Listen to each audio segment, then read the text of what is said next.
Okay, this episode is about rock hounding along the Colorado River.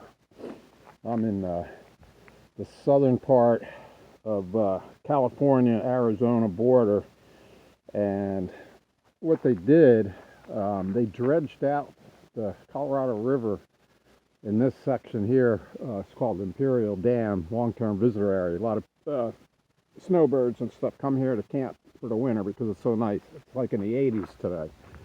And this is so it's February 7th today. So beautiful weather. It's always sunny. It only rained once in the last 2 months or so that I've been here. So it is a desert area. And the Colorado River is about 100 yards from where I'm camping. Here's my unit.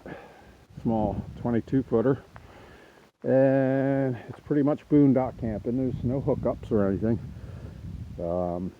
but anyway, I've been walking around and finding some interesting rocks. Some of them I'm not sure what they are, but I have been finding some agate. I did find some obsidian right on my campsite here, a couple small pieces. You put them up to the sun that you can see right through them. That's obsidian, volcanic glass. Now I just finished tumbling all these rocks here. This is my favorite one here. I don't know if it's going to focus on this or not, but that's got a little jasper in it mixed with agate. It's a good sized piece. And here's some other mixed agate stone. There's a few more pieces of agate. This is a nice piece here. You can actually see through it. I don't know if you're going to be able to see this or not, but it's semi-translucent. Very nice piece. And then there's very common here is this black rock, and I'm not sure what it is. But you can see it's very shiny. Now and this is how it looks before you, all this rock down here I'm going to be doing, starting up tomorrow. But you can see it's all over the place. Now let me just put in a piece that's been polished after 5 weeks. You can see the difference right there. How nice it comes up. Now with the tumbler, some of you might not know, you're gonna, each week you put in a different type of grit. So I go through 5 steps, 5 different types of grit, so it takes 5 weeks. You start with the coarse grit, step 1, and after a week you clean out the tumbler and do step 2, which is a little finer grit, and then you get all the way up to step 5 for the which would be the last week, which is your polish stage. And now this I have out here. I got at the Petrified, well, not at the Petrified Forest, about a couple miles from there. There's a rancher, there's private property, and she lets you go out and dig petrified wood. And I had this cut in half on a diamond saw. But you can see how beautiful it is. And she has different rates there. You can go and fill up 5-gallon buckets even. I forget how much she was charging, $50 or 100, I don't remember. I just wanted to dig a couple of big pieces, and I left everything else I dug there because she only charged me $20. I said to her, I just want something to put on my table. And this piece also I dug out, and you can see that's the bark, the outside of the tree, and then the inside got all agatized. And this stuff, if you break it up and put it in a rock tumbler, it comes out beautiful. I've done quite a bit because I had the other half of this, and I had a couple of big pieces.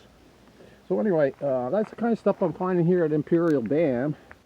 Very nice rocks. I'm only using a small 3-pound tumbler, so I don't think I'm going to be able to do these. But one of the things you can tell, there's 2 tricks that I use as far as what rocks do you keep, okay?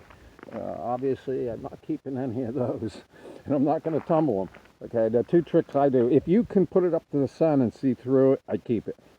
And the other trick is you wet the stone and see how it looks after it's wet. Now, to give you an idea how these are going to look, and that'll simulate what they'll look like after 5 weeks of the polish. So, okay, that's before.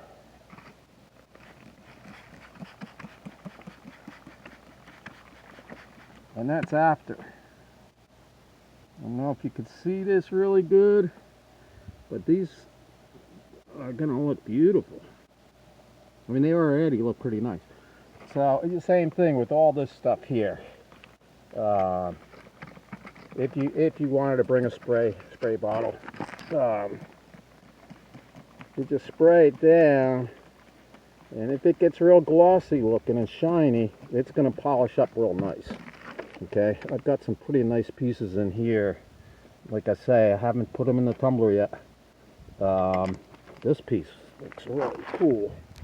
That's going to come out beautiful on the tumbler because it's got all that red orange color mixed in. Like I say, this smartphone, sometimes it has a problem focusing. That might look good too after it's been polished up. And all these, you know, red, blacks. There's a piece of agate right there, which, like I say, sometimes you can lightly see through it, and you know, I'm going to keep it. Now I'm running my rock tumbler off of my solar panels, so it's free energy. I'm out in the middle of nowhere, no electric hookups. I'm just using solar panels. And here's my tumbler. It's underneath the trailer. Just in case it ever rains, which it almost never does in the desert. But I put it under there. That's a Lorton. They changed the design, and what I found is it was tending to bind. They put the rollers level with each other, and it was binding a lot and stopping. So I determined to put it on a slight angle, in this angle, and now it doesn't bind. But they used to, the older Lortons, one roller was always up higher than the other, and that prevented the binding. So some new engineer at Lorton, probably the good, you know, the engineer that made a really good one, he probably retired, and they got some kid out of college, and he wanted to change the design, and it's really terrible. I was constantly having problems right out of the box with this thing, and I also have to take it all apart and clean everything. But and they're very expensive. It was like $100 for this little 3-pound tumbler. And you can get one at Harbor Freight for like $50. So if I ever get another one, I'm going to just get the one at Harbor Freight. But anyway, that's running off my solar. Now this outlet I put here, waterproof outlet, that's going to my inverter. And the inverter is hooked up to my battery bank. And the battery bank is being charged by a charge controller. So everything's running, like I say, off of my solar. So anyway, there's all this rock. You can see how rounded it is, how flat and smooth. That's river rock. This all came out of the Colorado River, and it was dredged up here. Like I said, the Colorado River is a little over 100 yards away. See this? It's all river rock, river cobble, they call it. Okay, nice and smooth. So I haven't been out much looking for rocks. There's so much of it out here. Like I say, these mounds of dirt that you see are 15, 20 feet high. It's all been dredged out of the Colorado River. They put in a canal system called the All-American Canal.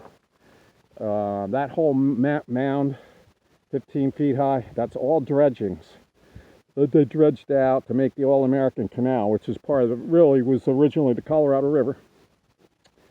And my campsite, you know, I've got to go down about 15, 20 feet. This is all river cobble.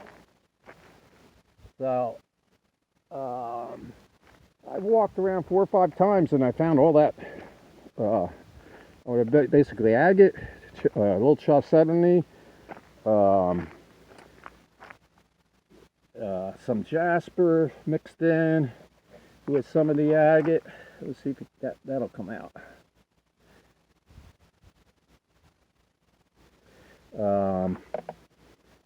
This black rock, which I say, I think looks really nice, you know, after it's been tumbled. I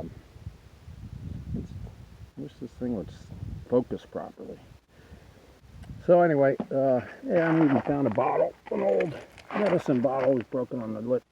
But that type, that goes back to about 1900, 100-year-old medicine bottle on my hikes. And this stuff here is called Galena. I found just north of here is Quartzsite, Arizona. And I cut this piece open to show you how shiny it looks. Okay, there's an original piece of Galena. And what it is, I found these with my metal detector. What it is lead. And it forms sometimes into a perfect cube. These are very worn down, but like I say, I cut this one open. You can see they're very, very heavy. Anyway, the Galena in Quartzsite area, I found out it is 20%. It's 80% lead and 20% silver. So this has got silver in it. So I thought that stuff was pretty cool. Like I said, I went gold prospecting with my metal detector, and actually there's a lot of people prospecting here. Let's just see what my time is. 12 minutes, okay. Right up in those hills up there. I've been finding a little bit of gold, flower gold. So far I haven't found any big nuggets. So I go up there, I get pay dirt, and I bring it down here. I got a little panning tub right there where I do my panning. Now this nugget, I have to get a seed in there. I found in quartzite metal detecting. So I don't know if that's coming out. But anyway, that was one of my favorites. I'm just hoping I can start finding some chunky stuff like that up there in that mountain range. So, okay, hope you liked this episode. Oh yeah, I did want to show you, there's a couple of things in this rock tumbling guide. This guide goes through the steps, how many tablespoons of each grit you're going to use from step 1 to step 5. And I've got a 3-pound tumbler, so that's what I'm using, you know, in each step. And then the other thing you want to make sure you don't do is mix rocks of different hardnesses. Hold on a second. Because they won't tumble properly. So this guide here, it also shows, okay, your gemstone, the quartz family, which is amethyst, citrine, smoky quartz, tiger eye, agate, and jasper. You can put together in the tumbler because they're all a hardness 7. Okay, and then as you go down, jades is 6 to 7. You don't want to put that in with the quartz. You get down to opal, same thing. You're getting down to only 5.5 on the Mohs hardness scale. Okay, and then obsidian is very soft. That's only 5.5. So you never want to put, say, obsidian in with the quartz groups. So it's good to have one of these, you know, keep your rocks separated to hardness. Okay, that's about it. This is Eagle Eric signing off.